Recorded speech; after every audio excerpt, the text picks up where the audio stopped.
कहानी की शुरुआत होती है एक क्लासरूम में जहां टीचर आराम से बच्चों को पढ़ा रहा था, लेकिन उसी वक्त क्लासरूम का दरवाजा अचानक से खुला और हथियार लेकर सोल्जर्स अंदर आ गए। उन्होंने सभी स्टूडेंट्स और टीचर्स को नीचे बैठने का ऑर्डर दिया। एक सोल्जर ने अपने फोन पर एक फोटो दिखाया और टीचर से पूछा कि ये कौन है। टीचर करना नहीं चाहता था पर उसने मजबूरी में डेविड की तरफ इशारा किया। ग्रुप लीडर ने ऑर्डर दिया कि सब लोग क्लास से बाहर चले जाएं, सिर्फ डेविड यहाँ पर रुकेगा। इतने प्रेशर की वजह से डेविड की विजन्स वापस आ गई। उसने खुद को कंट्रोल करने की कोशिश की, लेकिन अचानक उसके शरीर से तेज एनर्जी की वेव निकली और सोल्जर्स पीछे जा गिरे। उसी पल उसकी आंखों से नीली रोशनी निकलने लगी। एक सोल्जर हमला करने आया तो डेविड ने उस पर पेन से वार किया। दूसरा सोल्जर शूट करने लगा, लेकिन जब बाकी सोल्जर्स ने उस पर हथियार ताना तब डेविड ने एक फौजी के शरीर को शील्ड की तरह इस्तेमाल किया और उसका चाकू ले लिया। सिर्फ कुछ ही सेकंडों के अंदर डेविड ने चाकू से एक और सोल्जर को गिरा दिया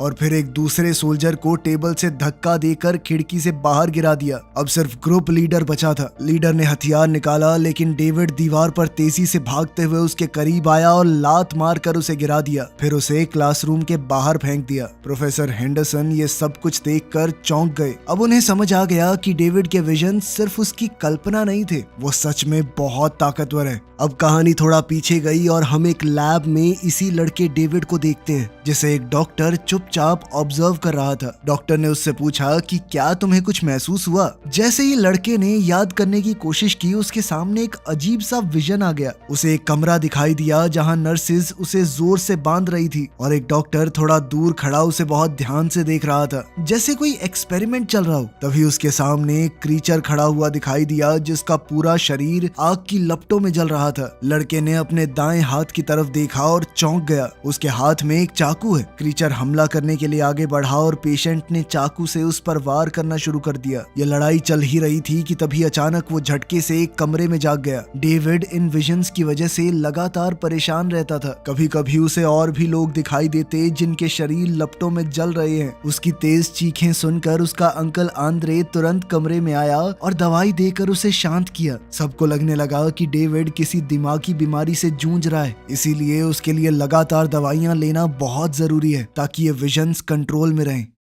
इसके बाद डेविड स्कूल के लिए तैयार हुआ। स्कूल पहुंचते ही उसकी बेस्ट फ्रेंड मे उससे मिली। उसने डेविड को जल्दी से क्लासरूम में आने को कहा क्योंकि वो दोनों लेट होने वाले थे। क्लास के अंदर professor Henderson human development theory पढ़ा रहे थे। उन्होंने बताया कि एक इंसान बचपन से बड़े होने तक अलग अलग स्टेजेस से गुजरता है। हर एक स्टेज की अपनी इंपॉर्टेंस है। जब प्रोफेसर समझा रहे थे तब उन्होंने देखा कि डेविड खिड़की से बाहर देख रहा है। क्लास में बिल्कुल ध्यान नहीं है उसका। प्रोफेसर ने उसे खड़ा करके कहा कि डेविड जल्दी से बताओ क्लास में क्या चल रहा है। डेविड थोड़ा नर्वस हुआ, लेकिन उसने बिल्कुल सही जवाब दिया और प्रोफेसर भी उसका जवाब सुनकर इम्प्रेस हो गया। इसके बाद सोल्जर्स की एंट्री हुई और हम वहीं पहुंच गए जहां से शुरुआत हुई थी। डेविड उन सबको हराने के बाद तुरंत वहां से भाग गया। कुछ ही मिनटों बाद वहां और एजेंट्स आए जिनका लीडर कॉलिंस है। कॉलिंस ने क्लास टीचर से बात की और कहा कि ये भागा हुआ लड़का बहुत खतरनाक है, उसे रोकना जरूरी है। टीचर ने बताया कि डेविड शहर में किसी फ्लैट के अंदर अपने अंकल आंद्रे के साथ रहता है। ये इन्फॉर्मेशन मिलते ही कॉलिंस सिक्योरिटी हेड यिन के पास गया और रिपोर्ट दी कि लड़का मिल गया है।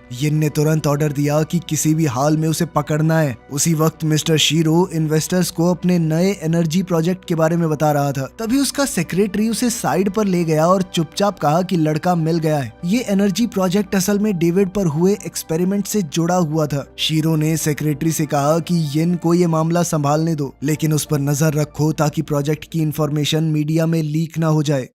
उधर आंद्रे बाजार में शॉपिंग कर रहा था जब डेविड अचानक उसके पास पहुंच गया और उससे मदद मांगी। डेविड ने कहा कि स्कूल में कुछ बहुत गलत हुआ, लेकिन उसने डिटेल नहीं बताई। फिर भी आंद्रे तुरंत समझ गया कि सिचुएशन सीरियस है। उसने डेविड से कहा कि जल्दी से फ्लैट पर जाओ और पेंटिंग के पीछे दीवार में जो चीजें हैं उन्हें भी निकाल लेना। जाने से पहले आंद्रे ने डेविड को गले लगाया और पूरा प्लान समझाया। डेविड एग्जिट की तरफ बढ़ा, लेकिन रास्ते में एक सुपरमार्केट के एम्प्लॉय से टकरा गया। उसी वक्त कॉलिंस और उसके एजेंट्स वहां आ गए। शोर सुनते ही उन्होंने डेविड का पीछा शुरू किया। डेविड बड़ी मुश्किल से वहां से बचकर निकला, लेकिन उसका अंकल आंद्रे पकड़ा गया और कॉलिंस के लोग उसे ले गए। डेविड बेचारा कुछ नहीं कर पाया। अब वो छत के ऊपर से भागता हुआ अपने अपार्टमेंट तक पहुंचा। जब उसने पेंटिंग के पीछे देखा तो एक छुपा हुआ बॉक्स मिला। बॉक्स के अंदर उसकी दवाइयां और उनकी डोसेज सब लिखी हुई थी। साथ ही एक सील किया हुआ एनवेलोप भी था जिसमें उसका नाम लिखा था। तभी अचानक से बिल्डिंग का अलार्म बजने लगा। सिक्योरिटी कैमरास में उसने देखा कि एजेंट्स बिल्डिंग के अंदर एंटर कर रहे हैं। टाइम बिल्कुल नहीं था। डेविड ने बॉक्स अपने बैग में डाला और जल्दी से अपार्टमेंट से निकलने लगा। तभी एक अनजान आदमी ने अचानक उस पर हमला कर दिया। डेविड तुरंत खड़ा हुआ और पूछा कि तुम कौन हो,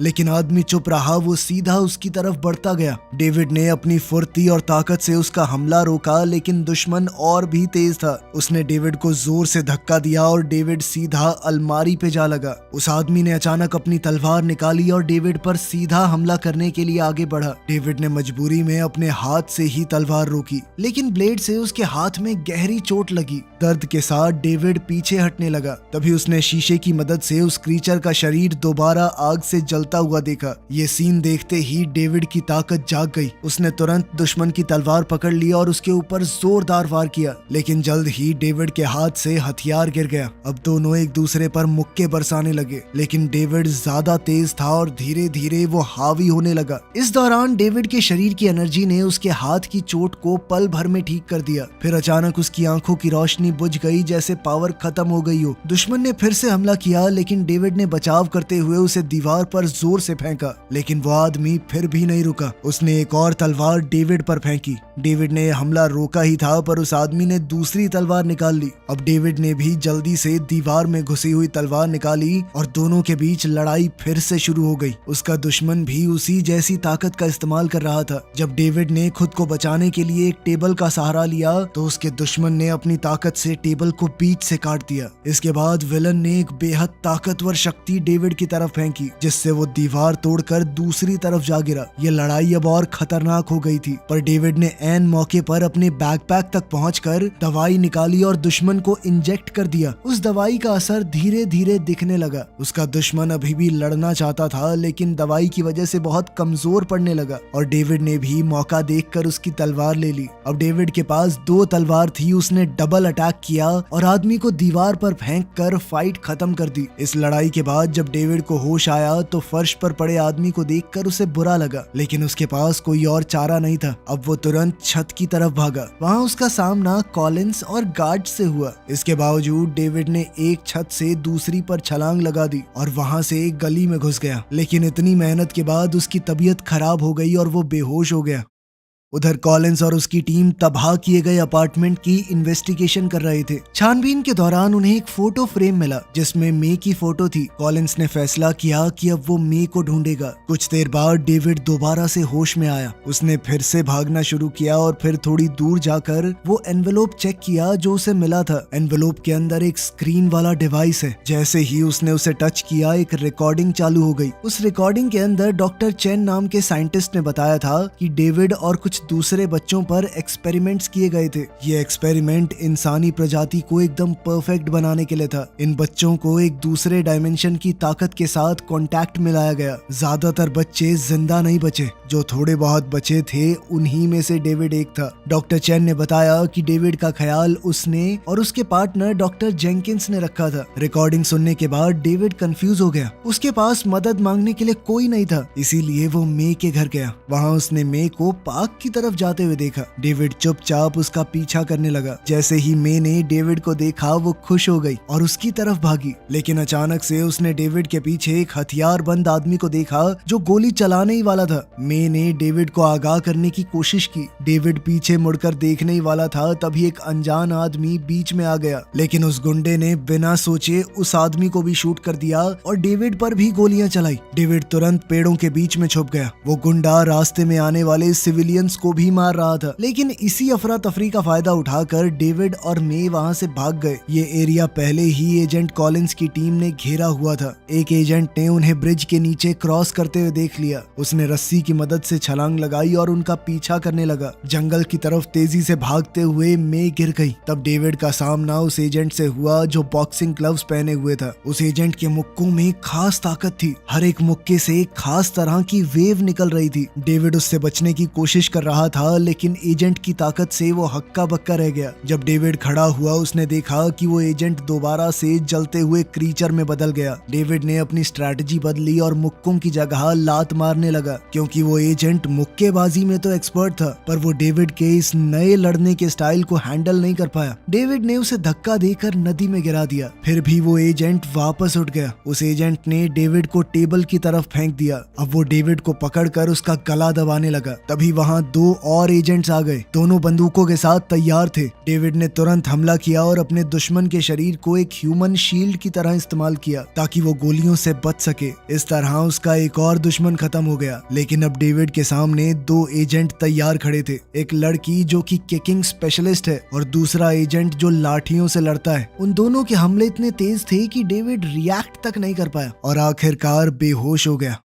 एजेंट ने डेविड की गर्दन पर पैर रखकर उस पर एक तेज एनर्जी का झटका छोड़ दिया। सबको लगा कि अब कहानी यहीं खत्म हो गई, लेकिन उसी पल डेविड की आंखें खुल गई। उसके शरीर से दोबारा वही नीली रोशनी निकलने लगी। जैसे ही उसकी ताकत वापस आई, डेविड तुरंत खड़ा हुआ। उसने एक एजेंट को जोर से पेड़ पर दे मारा और उसके साथी को पैर घुमाकर नीचे गिरा दिया। तीसरी एजेंट जो कि एक लड़की थी, उसने पलटकर हमला करने की कोशिश की, लेकिन डेविड ने उसके सभी हमले रोक लिए और उसका सर पेड़ के तने में दे मारा। तब तक दूसरा एजेंट वापस आ गया। उसने अपने छोटे डंडों से डेविड पर वार किया, लेकिन डेविड ने बचते हुए उसे एक जबरदस्त लात दी। अब दोनों एजेंट समझ गए थे कि डेविड पहले से ज्यादा मजबूत हो गया है। दोनों ने मिलकर उस पर हमला किया और उसे पास ही में पड़े हुए एक डस्टबिन पर दे मारा। फिर भी डेविड दोबारा उठ गया। उसने जमीन में गड़े हुए एक पोल को उखाड़कर उसे हथियार बना लिया। उन दोनों से एक साथ लड़ने के बावजूद डेविड भारी पड़ रहा था। जल्द ही उसने लड़की को गिराकर पोल से उसे खत्म कर दिया। एजेंट बचने की कोशिश कर रहा था, पर डेविड ने उसे उछालकर उसकी गर्दन पर आखिरी वार किया। अब डेविड का गुस्सा उसके काबू से बाहर हो चुका था। तभी रे, जो पूरी लड़ाई देख रही थी, उसने जोर से डेविड का नाम पुकारा। उसकी आवाज सुनकर डेविड धीरे धीरे संभल गया। दूर कहीं एक बिल्डिंग में लॉर्ड शीरो के आदमियों ने उसे बताया कि लड़के को पकड़ने की कोशिश नाकाम रही। ये सुनते ही बूढ़ा आदमी गुस्से में आ गया और सीधा यिन के पास पहुंचा। उस वक्त यिन कंपनी की एक लैब में अपनी नई क्रिएशन एजेंट नंबर 2 के ऊपर रिसर्च कर रहा था। उसने उसे एक कमरे में 4 बॉडीगार्ड्स के साथ बंद किया और सबको एक साथ लड़ने के लिए कहा। एजेंट नंबर 2 ने बड़ी आसानी से सबको हरा दिया। ये देखकर कॉलिंस बहुत इम्प्रेस हुआ। यिन ने कहा कि अब उनकी प्लानिंग आगे बढ़ रही है। थोड़ी देर बाद दोनों को ही लॉर्ड शीरो ने बुलाया। उसने लड़के को ना पकड़ पाने के लिए जवाब मांगा। यिन ने कहा कि हम पूरी कोशिश कर रहे हैं, लेकिन शीरो बेचैन था। उसने कहा कि अगर जल्दी काम पूरा नहीं हुआ तो तुम सबको निकाल दूंगा मैं। लेकिन इस धमकी से भी यिन डरा नहीं। उसने कहा कि उसने एक नया और सबसे खतरनाक हथियार बना लिया है। फिर उसने एजेंट नंबर 2 को दिखाया, ये बताते हुए कि ये अब तक का सबसे माहिर और पूरी तरह ऑर्डर्स मानने वाला एजेंट है। शोकेस करने के लिए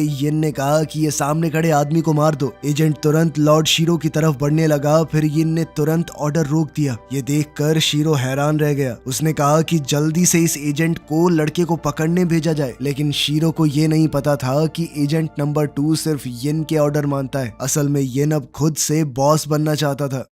उधर डेविड और मे भागते भागते एक एग्जीबिशन के अंदर छुप गए। अंदर आते ही डेविड को फिर वही पुरानी विजन सताने लगी। उसने खुद को डॉक्टर चेन और डॉक्टर जेंकिंस की लैब में बाकी बच्चों के साथ देखा। डेविड घबरा गया, लेकिन मे ने उसे शांत किया और कहा कि सब ठीक हो जाएगा। डेविड ने उसे परेशानी में डालने के लिए माफी मांगी, लेकिन मे ने कहा कि वो आखिर तक उसके साथ रहेगी। तभी अचानक एक गोली चलने की आवाज आई। मे के सर में गोली लगी और वो जमीन पर गिर गई। ये देखकर डेविड पूरी तरह हिल गया। वो उसे संभालने की कोशिश करता रहा, लेकिन तब तक लॉर्ड शीरो के भेजे हुए सोल्जर्स पूरी जगह को घेर चुके थे और हर तरफ से गोलियां बरसने लगी। इसके बाद उन्होंने अंदर गैस बॉम्ब छोड़ दिया और बिल्डिंग के अंदर डेविड को ढूंढने लगे, लेकिन उन्हें ये नहीं पता था कि डेविड अभी जिंदा है। उसकी ताकत फिर से जाग गई और उसने सैनिकों को हराना शुरू कर दिया। लेकिन आखिरकार किसी ने पीछे से उसे बेहोशी का इंजेक्शन लगा दिया और डेविड जमीन पर गिरकर बेहोश हो गया। बेहोश होते ही उसके दिमाग में फिर से लैब लैब वाली यादें लौट आई। थोड़ी देर बाद उसका शरीर दूसरी दुनिया की उस ताकत के टच में आया। उसने अपने सामने डॉक्टर जेंकिंस को देखा। डॉक्टर ने पूछा कि क्या तुम्हें अपना नाम याद है? डेविड ने जवाब दिया, हाँ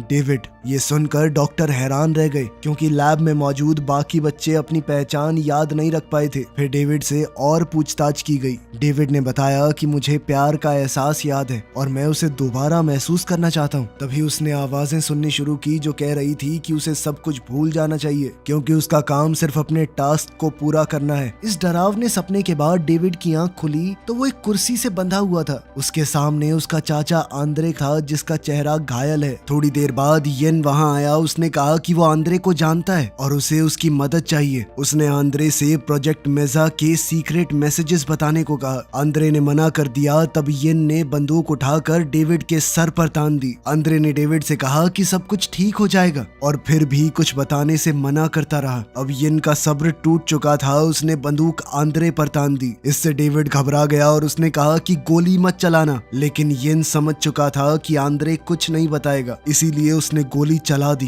फिर उसने अपने आदमियों से कहा कि डेड बॉडी को यहाँ से हटाओ और लड़के को भी खत्म कर दो क्योंकि उसकी जरूरत नहीं है अब। तभी कुछ नर्स वहां आई। उन्होंने बिजली का झटका देने वाली मशीन को डेविड के दिमाग पर लगाया और उसके दिमाग में जोर जोर से झटके देने लगे। इन तेज झटकों की वजह से डेविड बेहोश हो गया। बेहोशी की हालत में वो अपने मन के गहरे हिस्से में पहुंच गया जहां उसकी मुलाकात अपने दूसरे रूप से हुई। उस दूसरे रूप ने बताया कि वो डेविड के अंदर रहने वाली ताकत है जो दूसरी दुनिया की एनर्जी के साथ कांटेक्ट में आने के बाद बनी है। उसने कहा कि अगर तुम चाहो तो मैं तुम्हें पूरी शक्ति दे सकता हूँ, तुम बदला ले सकते हो अपना। लेकिन डेविड ने मना किया। उसने कहा कि वो किसी को खत्म नहीं करना चाहता। तब उस दूसरे रूप ने उसे याद दिलाया कि जिन भी लोगों से तुम प्यार करते थे वो सब जा चुके हैं। अब आंद्रे और मे की याद आते ही डेविड का दिल बदल गया। उसने अपने अंदर की ताकत के साथ हाथ मिला लिया और दोनों मिलकर अगली लड़ाई के लिए तैयार हो गए। उसी समय नर्स ने बिजली का डिवाइस बंद कर दिया। उन्हें लगा कि इतने से लड़के की याददाश्त चली गई होगी। तब डॉक्टर ने डेविड से पूछा कि तुम्हारा नाम क्या है और साथ ही जिंदगी का अपना मकसद बताओ। डेविड ने धीरे से जवाब दिया कि उसका कोई नाम नहीं और अब उसका मकसद सिर्फ बदला लेना है। इतना बोलते ही उसके शरीर से पूरी ताकत से एनर्जी निकलने लगी। उसने अपनी हथकड़ी तोड़ दी और कमरे में मौजूद डॉक्टर और नर्स पर हमला कर दिया। वहीं डॉक्टर शीरो को अब तक पता नहीं है कि अंदर क्या हो रहा है। उसने तुरंत अपने हेल्पर को फोन किया और कहा कि येन का पूरा प्लान बंद कर दो। उसने बताया कि मुझे आगे बढ़ने के लिए जरूरी इंफॉर्मेशन मिल चुकी है और वो अपने एक्सपेरिमेंट का दूसरा स्टेज शुरू करने वाला है। साथ ही उसने कहा कि कोई सबूत नहीं बचना चाहिए, इसीलिए सिर्फ कागज ही नहीं बल्कि एक्सपेरिमेंट से जुड़े हुए सभी लोगों को मिटा दिया जाए। हेल्पर ने तुरंत ऑर्डर माना और अपने सोल्जर्स को येन के पीछे भेज दिया। उस समय येन कॉलिंस के साथ बेस से बाहर निकल रहा था। जैसे ही सोल्जर्स ने उस पर हथियार ताने, येन ने अपना चश्मा उतार दिया। उसकी आंखों से भी डेविड की तरह लाल चमकती हुई रोशनी निकलने लगी। उसने अपनी ताकत को जगाया और बहुत तेज रफ्तार से आगे बढ़ा। अपनी छड़ी में छुपी हुई तलवार निकालकर उसने सभी सैनिकों को हरा दिया। येन को पता लग गया था कि डॉक्टर शीरो अब उसका दुश्मन बन चुका है। उसने तुरंत कॉलिंस को वहां से निकलने को कहा क्योंकि अभी भी वो कंपनी पर कब्जा करने का पूरा मन बनाए बैठा था। उधर डेविड भी उस जगह से बाहर निकलने की कोशिश कर रहा था। रास्ते में उसका सामना सैनिकों के एक ग्रुप से हुआ। उन्होंने उसे रोकने की कोशिश की लेकिन डेविड ने अपनी ताकत से सबको हरा दिया। रास्ता साफ होते ही डेविड आगे बढ़ा लेकिन आगे का रास्ता लोहे की सलाखों से बंद था। तभी अचानक एजेंट नंबर 2 ने पीछे से हमला किया। डेविड तुरंत खड़ा हुआ और उस पर घूसे और लात चलाने लगा, लेकिन एजेंट नंबर 2 ने ये सब कुछ सह लिया और पलट कर डेविड पर तेज हमला कर दिया। इसके बाद एजेंट ने डेविड को बिजली की लैब के पास दीवार से टकरा दिया। डेविड ने बचने की कोशिश की लेकिन इस बार वो आसानी से हार गया। एजेंट ने एक जंजीर से उसे बांध दिया और लटका कर छोड़ दिया। अब थोड़ी ही देर में डेविड को खत्म कर दिया जाएगा। उसका अंत नजदीक था। तब उसने फिर से अपने सामने अपना दूसरा रूप देखा जिसने उससे कहा कि अपना सारा दर्द याद करो। जैसे ही डेविड ने ऐसा किया उसके दिमाग में फिर से लैब की यादें लौट आई। उसने देखा कि एक आदमी आग में जल रहा है। डेविड ने उस पर कई बार छुरी से वार किया। तब उसे पता पता चला कि उस आदमी ने मुखौटा पहना हुआ था। जब उसने मुखौटा हटाया तो पता चला कि वो डॉक्टर जेंकिंस है। ये देखकर डेविड का मन और भी बेचैन हो गया, लेकिन उसका गुस्सा इतना बढ़ गया था कि उसके अंदर की ताकत बाहर आने लगी। उसने अपनी गर्दन की जंजीर तोड़ दी। एजेंट नंबर 2 पर इतने तेज हमले किए कि उसे तो बचने का मौका ही नहीं मिला। एजेंट फिर भी लड़ने की कोशिश कर रहा था, पर डेविड ने उसे जमीन पर गिरा दिया और अपने पैर से उसका हाथ तोड़ दिया। आखिर में डेविड ने एजेंट को उल्टा लटका कर एक छुरे से उसे मार दिया। ये लड़ाई तो खत्म हो गई, पर डेविड की असली लड़ाई अभी शुरू हुई थी। इसी सीन के साथ ये मूवी खत्म होती है। इसका सेकंड पार्ट कभी आया ही नहीं, तो कहानी में आगे क्या होगा ये नहीं पता। Thanks for watching. मिलते हैं अगली वीडियो में।